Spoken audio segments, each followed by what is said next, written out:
إلهنا أنت مقصودنا ورضاك مطلوبنا أعطنا محبتك ومعرفتك وصلى الله على سيدنا محمد وعلى آله وصحبه وسلم الحمد لله رب العالمين. بسم الله الرحمن الرحيم. السلام عليك يا رسول الله. السلام عليك يا نبي الله. السلام عليك يا سيد المرسلين. السلام عليك يا إمام المتقين. السلام عليك يا خاتم النبيين ورحمة الله وبركاته. مدد يا رسول الله.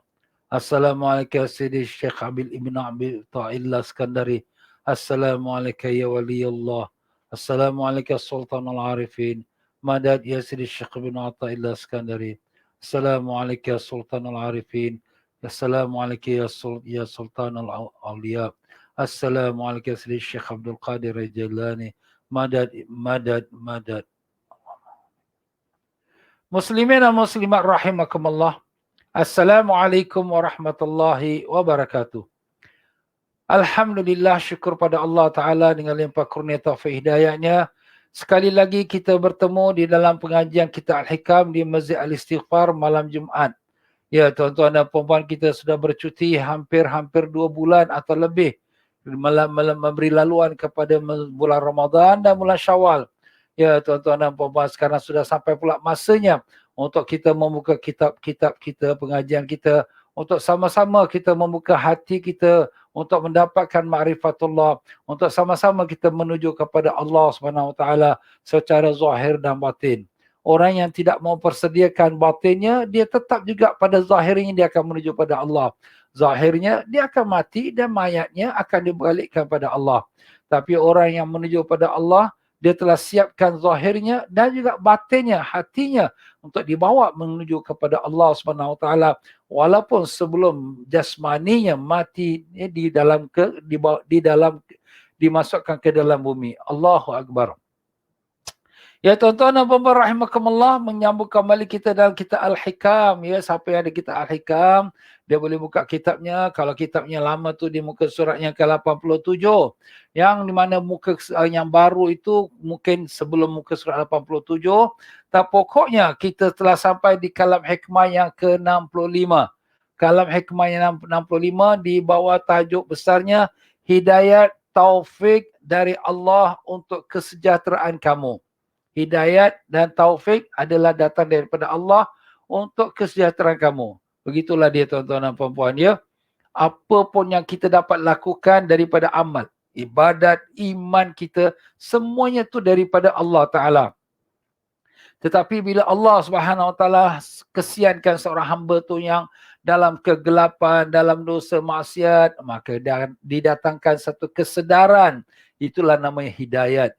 Datangkan satu kesedaran keinsafan. Kenapalah aku ni banyak dosa, kenapa ni tak ingat mati dari kat kawan-kawan aku banyak dah mati. Itulah dia antara sebabnya kenapa kita dapat perasaan tu, itu adalah merupakan petunjuk hidayat daripada Allah Subhanahu Wa Ta'ala. Jadi kita mengimbas kembali pelajaran yang telah kita lalui di bawah tajuk tersebut di muka surat yang ke-86 di kalam hikmah yang ke-62. Ni kita ulang sikit sebagai kita ingatkan apa yang telah kita lalui. Jadi berkata Tuan Pengarang kita Al-Imam Ibn Athaillah Iskandari rahimahullah ta'ala, semoga Allah ta'ala tinggikan darjatnya dan melimpahkan rahmat pada rohnya. Dan demikian juga kepada Tuan penterjemah kitab ini Ustaz Salim Bahrasi, semoga Allah ta'ala tinggikan darjatnya dan melimpahkan rahmat kepada mereka berdua. Semoga Allah ta'ala berkatkan ilmu mereka kepada kita semua. Ala zinati salihah wa ila hadratin Nabi Sayyidina Muhammad sallallahu alaihi wasallam. Al-Fatihah. Alhamdulillah Rabbil Alamin. Ihdinas siratal mustaqim siratal ladzina an'amta. Kita membaca daripada kalam hikmah yang ke-62 di mana kita ulang sikit lagi. Berkata Tuan Mengarang kita rahimahullah taala wa nafa'ana Allah bikum fid darain amin. Innama awrada 'alaikal warida litakuna bihi 'alaihi waridan. Sesungguhnya Tuhan memberikan kepada kamu warid, iaitu ilmu pengertian atau perasaan dalam hati sehingga mengenal dan merasa benar-benar akan kebesaran kurnian Allah Ta'ala.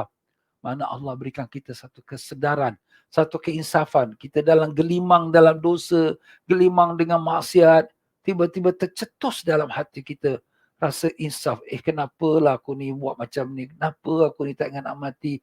Amal aku ni dosa saja. Ini merupakan satu kurniaan Allah, atau kita katakan pemberian Allah. Dalam bahasa Arab panggil warid. Warid tu kedatangan, dari segi bahasa itu mana kedatangan, kelimpahan daripada Allah untuk merasakan kita kesedaran. Maka ini dinamakan waridul intibah, maknanya kedatangan yang menyedarkan. Dia sedarkan diri kita. Hanya semata-mata supaya kau mendekat dan masuk ke hadrat Allah, supaya kau pun mula nak bergerak, nak menuju pada Allah. Ini yang peringkat pertama. Peringkat pertama ni biasanya berlaku pada kita orang-orang awam, yang di mana yang na'udzubillah lalai dengan dosa, tak semayang, tak ibadat, ya. Tiba-tiba dia perasaan hati dia tu ada rasa keinsafan. Itulah yang pertama. Yang keduanya, aurada alikal warida liyatasallamaka min yadil aghyar wal yuharriraka min riqil athar. Allah memberikan kepada kamu warid itu semata-mata untuk menyelamatkan kau dari cengkaman benda-benda dan membebaskan dari perbudakan segala sesuatu selain Allah. Ini merupakan kurniaan yang kedua. Kita katakan kedatangan, limpahan, perasaan yang kedua yang membawa kita lebih lanjut lagi, lebih dekat lagi pada Allah untuk melepaskan kita daripada belenggu nafsu-nafsu kita dan syaitan. Jadi kita ni selama ni jadi kuda kepada syaitan, kepada nafsu yang menunggang kita. Jadi sekarang kita lepaskan semua nafsu syaitan ni. Kita sekarang ni kita sudah lebih tumpukan dari diri kita pada ibadat. Tadi awalnya kita dalam dosa maksiat, kita rasa keinsafan. Sekarang ini merupakan kita pula dapat pula lepaskan diri kita daripada nafsu syaitan ini, daripada nafsu ammarah, lawamah dan sebagainya, untuk kita mendekatkan diri pada Allah SWT. Ini namanya warid, yang dinamakan warid ini ialah warid al-iqbal. Iqbal tu pada mendatangi kepada Allah Ta'ala. Itu nama istilah lah. Dan yang ketiganya ialah aurada alikal warida liyukhrijaka min sijni wujudika ila fadai syuhudika. Allah memberikan kepada kamu warid, kurniaannya, supaya engkau keluar terlepas dari kekurungan bentuk kejadian dan sifat-sifatmu ke alam luar yang berupa makrifat, mengenal kebesaran kekuasaan dan kurnia Tuhanmu. Jadi ini merupakan warid makrifat. Maknanya sudah dia dah tanggalkan diri dari sekian sifat-sifat nafsu ammarah dia, sifat kesyaitanan dia. Dia sudah tidak lagi terkongkong dengan dunia maksiat. Hati dia sudah tertumpu kepada Allah Ta'ala. Dia dibawa kepada Allah daripada darjat maqam ma'rifat. Yang pertama dan yang kedua itu adalah merupakan iaitu usaha yang Allah campak dan kita usaha, kita bekerja. Kita dah dapat kesedaran. Kesedaran itu sudah ada. Dan kita pun sudah mula belajar agama, semayang, betulkan semayang. Ini haram tak mau, ini dosa tak mau. Tetapi warid yang ketiga ini merupakan jazbah. Jazbah tu apa? Allah Ta'ala tarik kita. Hamba aku ni sungguh-sungguh, hamba aku ni taat, hamba aku ni betul-betul nak dengan aku, maka ditarik dia. Ditarik hati kita bawa pada Allah. Hati kita sentiasa ingat pada Allah. Hati kita rindu dan kasih kepada Allah. Itulah darjat maqam ma'rifat. Itulah namanya warid al-wisal, iaitu kedatangan, limpahan yang membawa kita sampai kepada Allah SWT. Subhanallah tuan-tuan, ulama-ulama kita dapat membahaskan perkara seperti ini kerana apa? Kerana mereka melalui peringkat-peringkat tersebut. Sebab mereka sudah tahu ini semua perkara berlaku, sebab itu mereka boleh huraikan dan boleh sampaikan kepada kita. Nah, jadi sambung kita pada pelajaran kalam hikmah yang ke-65 untuk pelajaran hari ini. Berkata Al-Imam Ibn Athaillah Skandari rahimahullah ta'ala di muka surat yang ke-87, Al-Anwar matayal qulub wal asrar. Nur atau cahaya-cahaya iman, keyakinan dan zikir itu semua sebagai kenderaan yang dapat menghantarkan hati manusia ke hadrat Allah serta menerima segala rahsia daripada Allah. Sekarang dia nak sebutkan tentang cahaya. Cahaya nur iman. Ya, nur cahaya. Ini semua merupakan sebagai jentera-jentera kenderaan-kenderaan untuk membawa kita kepada Allah SWT. Tadi kita dah sebutkan bahawa orang yang dibawa kesedaran untuk angkat dia kepada Allah Ta'ala, Allah Ta'ala akan letakkan pada dia nur cahaya. Itu dia tu.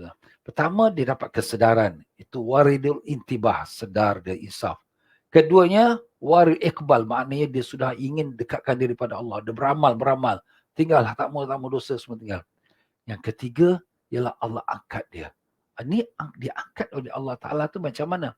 Allah hantarkan tenteranya, Allah hantarkan jenteranya, Allah hantarkan kenderaannya. Macam mana tu Ustaz? Inilah dia maksud dari kalam hikmah kita di sini. Al-anwar matayal qulub wal asrar. Iaitu nur, cahaya, keyakinan dan zikir itu semuanya sebagai kenderaan. Anwar ni cahaya. Jadi tuan pengarang kita atau tuan penterjemah kita nak describekan cahaya tu macam mana ya. Tapi cahaya tu datangnya dengan sebab dia ada zikir, dia ada beramal, keyakinan daripada Allah. Maka dengan itulah menjadi kenderaan dia untuk membawa hati dia, untuk membawa roh dia, untuk membawa jiwa raga dia kepada Allah. Jadi di sini disebutkan iaitu keyakinan dan zikir itu semua sebagai kenderaan yang dapat menghantarkan hati manusia ke hadrat Allah serta menerima segala rahsia Allah. Asrar tu rahsia. Hati manusia. Jadi sebenarnya pertama sebelum kita huraikan hati dan asrar tu rahsia, kita huraikan tu cahaya. Jadi cahaya itu apa maksud cahaya? Cahaya itu ialah keimanan kita, keyakinan kita dan juga zikir-zikir kita. Sebab tu para ulama-ulama sufi, ulama tasawuf tak sunyi daripada berpesan kepada murid-muridnya supaya memperbanyakkan zikrullah maupun dengan istighfar, maupun dengan kalimat tauhid la ilaha illallah, maupun dengan kalimat nama Allah, Allah dan seterusnya. Dan setelah itu mereka sudah memiliki cahaya yang dilimpahkan oleh Allah. Kita kena ingat, apa yang kita lakukan semua adalah sebagai usaha. Tapi sebenarnya hakikatnya bukan usaha kita yang membawa kita pada Allah. Ingat. Yang membawa kita kepada Allah ialah Allah. Sebab tu kata-kata alim ulama tasawuf yang masyhur, ma araftu rabbi illa birabbi. Aku tak mengenal Tuhanku melainkan dengan Tuhanku. Maknanya dialah yang mengenalkan aku pada diri dia. Itulah dia tuan-tuan. Kita ni buta, yang mencelikkan kita ialah Allah. Kita ni gelap, yang mencahayakan kita ialah Allah. Zikir kita, ibadat kita, amalan kita itu adalah asbab, sebab saja. Bukan sebagai dia punya, kita katakan musabbib, yang menyebabkan kita dapat cahaya, yang menyebabkan kita didekatkan kepada Allah ialah Allah Ta'ala sendiri. Dialah Allah. Sebab tu kita selalu doa pada Allah, Ilahi anta maksudi wa ridhaka matlubi. Ya Tuhan kami, Engkau lah yang kami maksudkan dan keridhaan-Mu lah yang kami tuntut. A'tina mahabbataka ma'rifatak. Kurniakanlah kami kasih sayang-Mu dan ma'rifat-Mu. Itulah. Kita hanya tuntut keridhaan Allah, kita hanya tuntut makrifat Allah.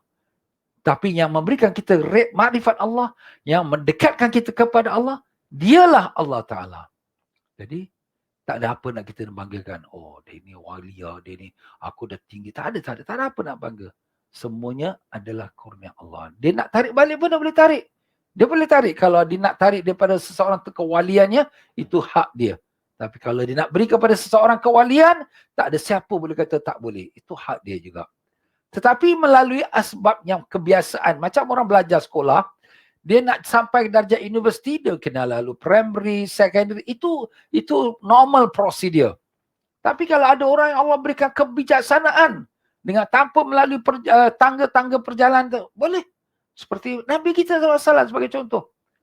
Tidak tahu membaca, tak tahu menulis. Tapi dialah manusia yang paling alim, dialah manusia yang paling sempurna, dialah manusia yang paling tertinggi darjat ma'rifatnya. Dialah dia Rasulullah SAW. Allahumma salli wa sallim alaihi. Tapi kita melalui jalan-jalan tangga yang sudah disebabkan oleh dia. Wa ja'alna likulli syai'in sababa. Allah Ta'ala sebutkan, kami jadikan setiap sesuatu tu ada sebab-sebabnya. Jadi kita melalui sebab-sebabnya. Itu saja. Allahu Akbar. Ya, jadi nur cahaya ini yang kita tadi sebutkan, dia didapatkan dengan kerana keyakinan. Tapi keyakinan tu nak dapat daripada mana? Dapat daripada ilmu. Kita belajar. Sebab tu kena ada pelajaran. Kalau tak ada pelajaran, yakin nak yakin. Macam mana nak yakin? Yakin kosong saja. Kau yakin bahawa Allah Ta'ala wujud? Ya, yakin. Tapi macam mana kau yakin? Kena ada ilmu. Ilmu baru datang yakin. Kemudian yakin itu datanglah kepada kita, iaitu pembukaan daripada Allah Ta'ala. Sebab tu dalam apa yang Allah SWT perintahkan pada Nabi kita SAW, fa'lam annahu la ilaha illallah. Fa'lam, ketahuilah. Ketahui itu maknanya ilmu. Belajarlah, ketahuilah, kenalilah.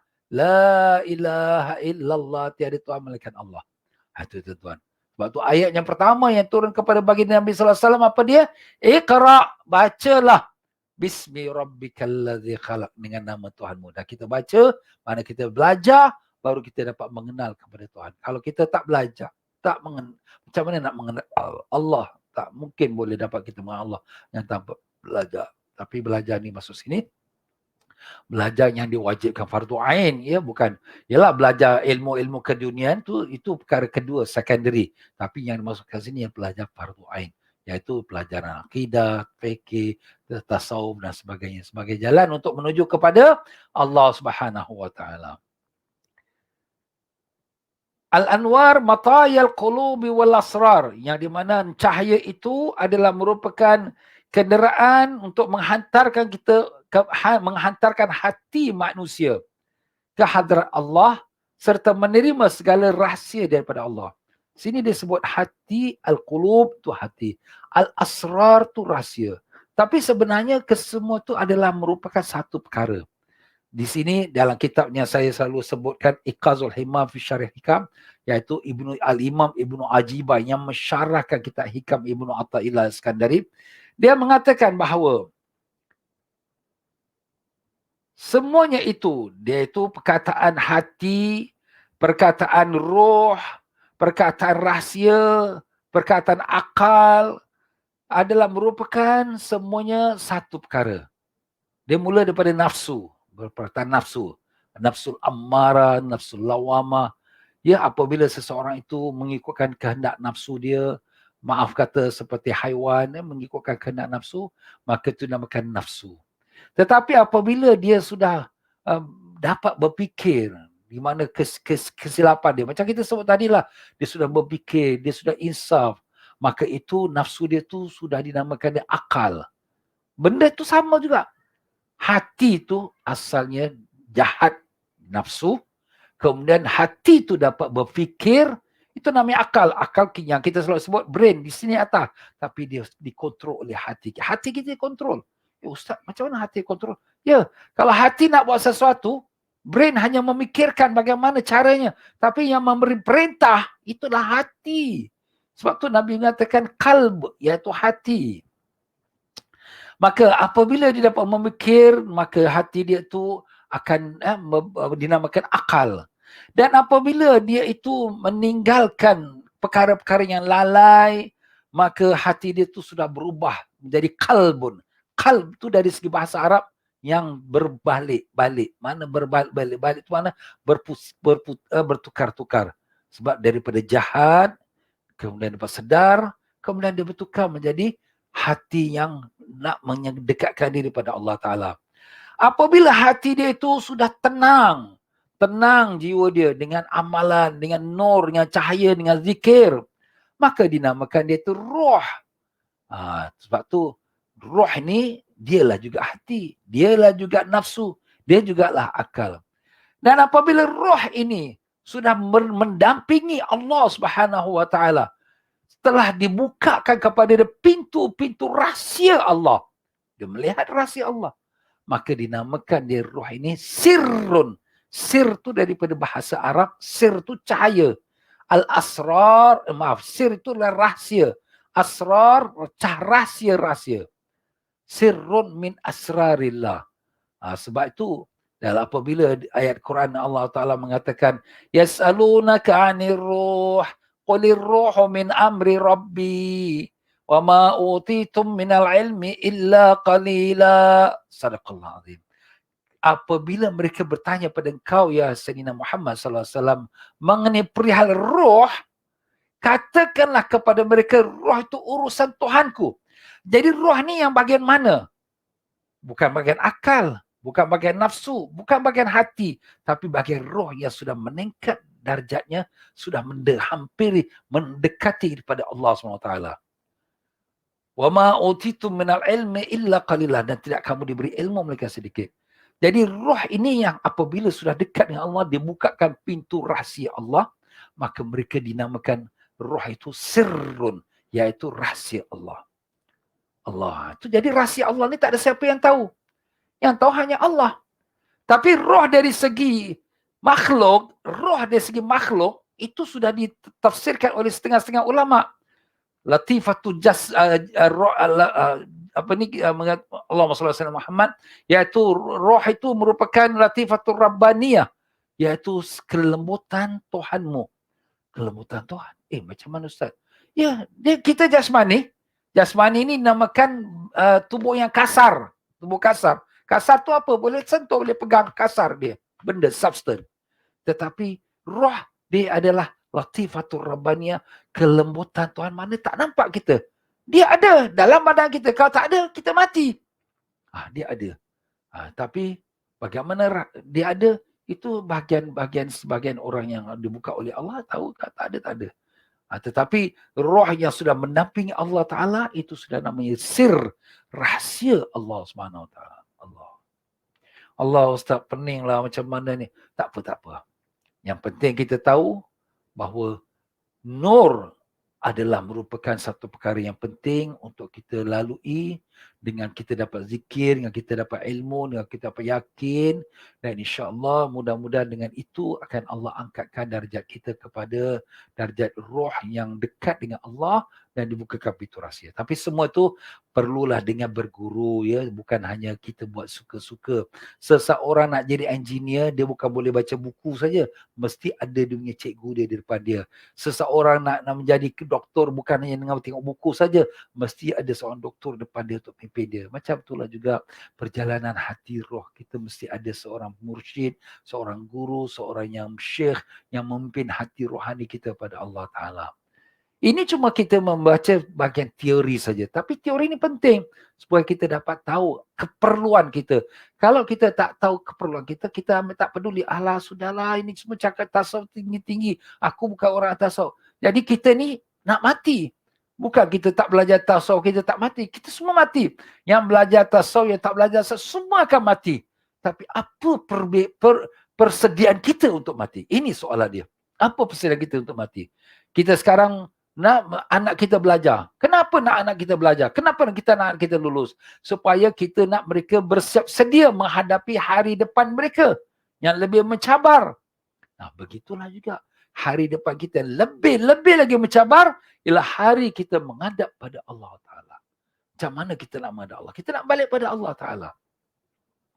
Sebab itulah di sini ya kita perlu belajar tasawuf sebagai untuk bersihkan hati kita, untuk mendekatkan diri kita pada Allah. Ya Allah, ya Tuhan kami, bukakanlah pintu ma'rifat-Mu pada kami, bukakanlah mata hati kami untuk dapatkan ma'rifat-Mu, dan pimpinlah kami ke jalan yang Kau redha, ya Allah. Cahayakanlah hati kami dengan nur-Mu, ya Rahman. Janganlah Kau biarkan kami dikuasai nafsu dan syaitan. Tolonglah kami, bantulah kami, ya Allah, dengan berkat syafaat Nabi Rasulullah SAW. Amin, amin, ya Rabbal Alamin.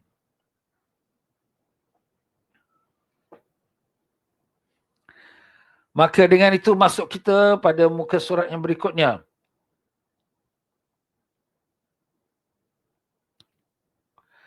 Ataupun pada kalam hikmah yang ke-66. An-nur jundul qalbi kama anna zulmata jundun nafsi.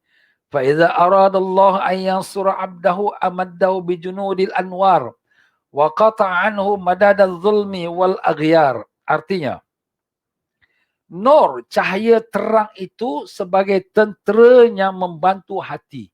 Itulah dia. Nur, cahaya Allah cahaya yang membawa kita mendekati kepada Allah Ta'ala.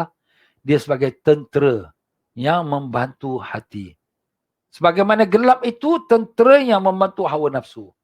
Jadi cahaya ini ibarat seperti kita kata alat kita, perahu kita. Orang yang nak turun ke laut, mesti ada sampannya. Mesti ada perahunya. Kalau dia turun ke laut saja, nak menyeberang laut kepada pulau yang nak dituju. Tapi tak ada sampannya, tak ada perahunya, nak jalan dalam laut, tenggelam. Binasa dia. Habis dimakan ikan-ikan yang besar. Tetapi dia mesti ada perahu untuk bawa dia ke tempat tuju dia. Kita semua ni sekarang dalam perjalanan.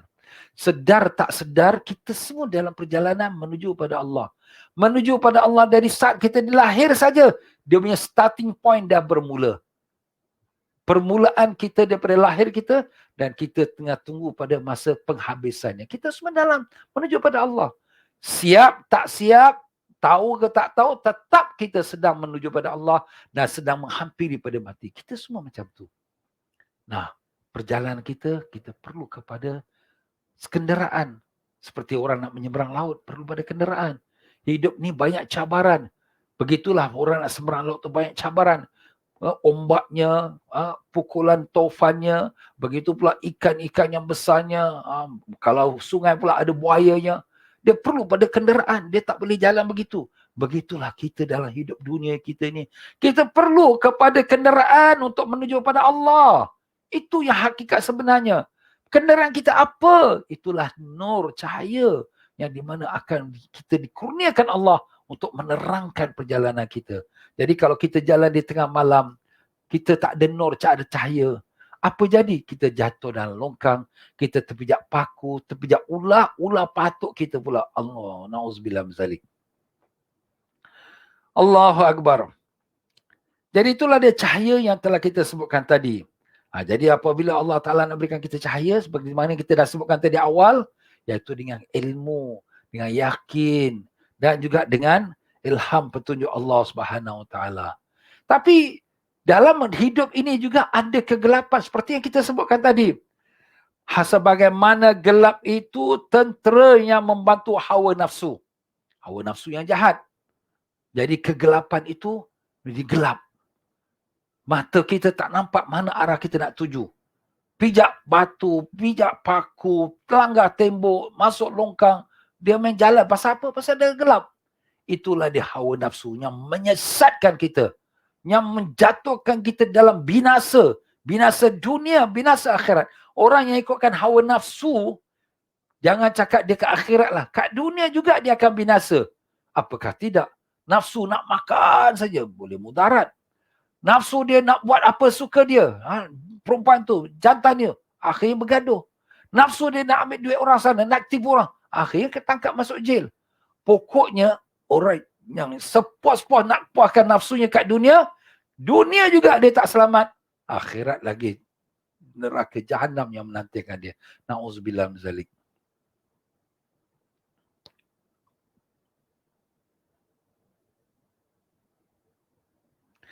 Maka jadi nafsu ni diibaratkan oleh Imam Ibn Athaillah, dia lah sebagai kenderaan dia apa? Gelap. Gelap tu kenapa? Tak ada hidayat, tak ada petunjuk. Jadi ini nak menunjukkan kepada kita apa? Orang yang dalam kegelapan ini, orang tanda dia ialah orang maksiat. Dia tak ada petunjuk, dia dah maksiat. Dan kemudian dia ikutkan nafsu syahwat dan dia selalu lalai. Ingat 3 perkara ni. Orang selalu maksiat, dan orang yang selalu ikutkan nafsu, nak apa nafsu buat, apa nafsu nak tengok gambar apa, tengok, apa nafsu nak cakap, dan kemudian dia selalu dalam lalai. Tak ada zikir pada Allah. Tak ada nak selawat pada Nabi, nak baca Quran, tak ada. Sembahyang pun lebih kurang aja. Kalau buat, kalau tak ada, tak buat. Jaga, awas tuan-tuan dan puan-puan. Jadi sekali lagi, kegelapan yang menjadi jentera kenderaan pada nafsu ialah maksiat. Jangan kita ambil buat maksiat. Jangan awas kita pada maksiat. Ibarat maksiat tu racun. Kita dah tahu maksiat tu racun. Ini kita tahu ini ada racun. Kau minum mati. Aus minum. Nak minum. Takkan aku nak minum. Ada racun. Oh, itulah kita tahu ada racun hitam. Tapi hari ini kita tahu maksiat tu dosa. Maksiat tu bawa kita pada derhaka pada Allah. Tapi kenapa kita jatuh juga? Kenapa kita buat juga? Menunjukkan kita dalam kegelapan. Nafsu kita menjadi tuan, kita jadi hamba. Afaraita man ittakhadha ilahahu hawa. Tidakkah kau ya Muhammad, Allahumma salli alaihi, melihat mereka yang menjadikan nafsunya sebagai Tuhannya. Itu dia. Nafsu jadi Tuhan. Na'udzubillah misalnya. Kenapa jadikan nafsu? Kenapa nafsu ini boleh jadi na'udzubillah misalnya, boleh jadi jahat macam tu? Ini adalah kerana apa? Kerana kelemahan dia ialah kelemahan iman, kelemahan yakin. Yakin tak Tuhan tu ada? Yakin, tapi lemah, tak kuat. Yakin tak janji Tuhan tu dosa ini boleh diazab neraka? Yakin, tapi lemah keyakinan dia. Itulah dia. Dan ini ada kerana apa? Kerana kejahilan. Jahil. Dia dengar tentang hukum agama ni cuma dengar-dengar saja. Taklah belajar pun tidak, cuma dengar-dengar saja. Oleh kerana kelemahan iman dan kerana kejahilan, dan dengan itu dia telah terjatuh kepada kekuasaan nafsu. Na'udzubillah. Itulah dia tuan-tuan dan puan-puan ya. Jadi apabila seseorang itu maksiat, lalai pada Allah, itulah menjadi jentera untuk kita kepada nafsu, untuk membawa kita pada derhaka pada Allah. Na'udzubillah. Dan ini adalah sebabnya kerana lemah iman, tak ada ilmu dan dikuasai nafsu. Na'udzubillah. Maka apabila Allah akan menolong seseorang hambanya, dibantu dengan tentera nur ilahi dan dihentikan bantuan kegelapan dan kepalsuan. Jadi bila Allah tu kesian pada hamba ni. Hamba ni dah terjerumus dengan dosa, kesian di dalam kegelapan. Allah akan berikan dia cahaya. Tadi kita dah sebut tadi, pelajaran pertama tadi, bahawa Allah berikan dia kesedaran. Limpahan rasa sedar, insaf. Kemudian dia pun sudah meninggalkan dosa dia, dan akhirnya dia mendekatkan dia kepada Allah. Itulah dia. Itulah dia, subhanallah. Ya Allah, ya Tuhan kami, bantulah kami, ya Allah. Kami nak jadi hamba-Mu, ya Tuhan, ya Allah. Tapi kami tak kuat, kami tak mampu, ya Allah. Kalau Kau tak tolong kami, tak ada siapa yang dapat tolong kami, ya Rahman. Kasihanilah kami, ya Rahim, dengan berkat Rasulullah SAW. Amin, ya Rahman. Nur cahaya yang terang, yang berupa tauhid, iman dan keyakinan itu sebagai tentera pembela, pembantu hati. Itulah kita kata tadi kan. Nur cahaya itu sebagai iman kita, ilmu kita, yakin kita, ya, tauhid kita, dialah yang akan menjadi jentera dan tentera. Jentera tu alatnya. Tentera pembantunya. Samalah dia. Dialah juga akan membawa kita kepada Allah Ta'ala. Membawa hati kita pada Allah. Sebaliknya kegelapan, syirik dan ragu itu sebagai tentera pembantu hawa nafsu. Kegelapan tu syirik, memperduakan Tuhan, buat tak ikhlas. Dan juga ragu tentang janji Allah. Dan juga dalam dosa dan maksiat. Ini juga menjadi tentera. Tentera yang membantu hawa nafsu kita. Na'udzubillah. Sedang perang yang terjadi antara keduanya tidak kunjung berhenti. Perang nafsu dengan perang iman tak habis, tak akan berhenti. Sebab tu di sini tuan-tuan dan puan-puan, awas ya. Jangan kita ingat, oh aku dah alim, aku dah ahli ibadat, aku dah sampai wali. No. Kita tetap akan terus dalam jihad perang kita dengan nafsu kita. Perang ini tak akan berakhir. Sampai mati pun tak berakhir. Walaupun dia seorang wali Allah, ada jihad yang lain pula. Tapi pokoknya ada jihad. Ada jihad tu macam mana? Lawan nafsu kita. Sebab tu Nabi SAW apabila pulang dari satu perang yang jauh, Nabi kata kita baru balik pada perang kecil menghadapi perang yang besar. Nah, sahabat tanya, apa tu? Itulah Nabi kata jihadun nafs, jihad nafsu kita. Allah. Di sinilah terlihat jelas pengertian firman Allah, "May yahdillahu fala mudhillalah." Siapa yang diberi petunjuk oleh Allah, maka tidak ada yang dapat menyesatkannya. Itulah semua. Balik pada Allah. Kalau Allah nak beri hidayat pada seorang, tak ada siapa boleh sesatkan dia. Itu kurnian Allah. Dan wa may yudlillah fama lahu min had. Dan siapa yang disesatkan oleh Allah, maka tidak ada yang dapat menunjukkannya. Kalau siapa Allah sesatkan, tak ada siapa yang dapat menunjukkan hidayah. Sebab tu kita tengok orang-orang yang tak beriman atau orang ahli maksiat, kadang-kadang kita marah, tapi kita doakan. Sebab kita marah pun tak ada guna. Sebab yang beri mereka hidayat Allah. Kalau Allah dah nak sesatkan mereka, tak ada siapa boleh beri mereka hidayat. May yahdillahu fawwal muhtad wa may yudlillahu falan tajidal waliyyam mursyida. Siapa yang diberi petunjuk oleh Allah, maka dialah yang mendapat petunjuk hidayat. Dan siapa yang disesatkan oleh Allah, maka tidak akan engkau mendapatkan perlindungan atau pemimpin untuknya. Jadi begitulah. Kalau Allah nak sesatkan, tak ada siapa yang boleh beri hidayat. Kalau siapa Allah nak beri hidayat, maka tak ada siapa yang dapat menyesatkan dia. Itu semua balik kepada Allah Ta'ala. Sebab itu kita dalam dapat beribadat pada Allah, dapat beramal, kita banyak-banyak bersyukur pada Allah. Jangan pernah rendah pada mereka yang tak beriman, beramal. Kenapa? Kita, itu bahagian dia. Kalau kita pun Allah Ta'ala tak beri taufik dan hidayat, kita pun sama juga macam mereka juga. Ya. Dan akhirnya di muka di kalam hikmah yang ke-67. An-nur lahu kashfu wal basiratu lahu hukma wal qalbu lahu iqbal wa ilbar wallahu a'lam. Kita di situlah tuan-tuan, itu satu pembahasan juga walaupun perkataan pendek tapi ada satu pembahasan. Baiklah tuan-tuan dan puan-puan, itu saja untuk kita pada malam ini. Minta maaf banyak-banyak dalam penyampaian saya mungkin silap kata, terkasar bahasa, tersinggung perasaan. Mudah-mudahan dengan sedikit daripada tazkirah kita pada malam ini dapat membawa hati kita dekat dengan Allah. Sungguh-sungguh kita beramal, selalu memohon kepada Allah taufik dan hidayatnya, dan minta Allah lindung kita daripada kesesatan, dan minta Allah berikan hidayat juga kepada kawan-kawan kita yang lain. Semoga semua mereka mendapatkan keselamatan dunia akhirat dengan niatnya tersebut. Semoga Allah Ta'ala kabulkan semua hajat-hajat kita. Amin amin ya rabbal alamin. Dan dengan itu saya pun minta maaf kalau ada penyampaian saya terkasar bahasa, tersinggung perasaan. Mana benar pada Allah, yang salah silap pada kelemahan saya sendiri. Dan marilah sama-sama kita menyokong Masjid Al-Istighfar yang merupakan pada malam ini adalah program dakwah Masjid Istighfar. Jadi kita marilah sama-sama derma pada pihak masjid yang dengan account number yang ada di depan kita. Mudah-mudahan dapat kita juga pahala-pahalanya. Sekian saja dari saya. Marilah sama-sama kita baca istighfar. Astaghfirullahalazim. Astaghfirullahalazim. Astaghfirullahalazim. Subhanakallahumma bihamdika asyhadu an la ilaha illa anta astaghfiruka wa atubu ilaik. Wabillahi taufiq wal hidayah. Wassalamualaikum warahmatullahi wabarakatuh.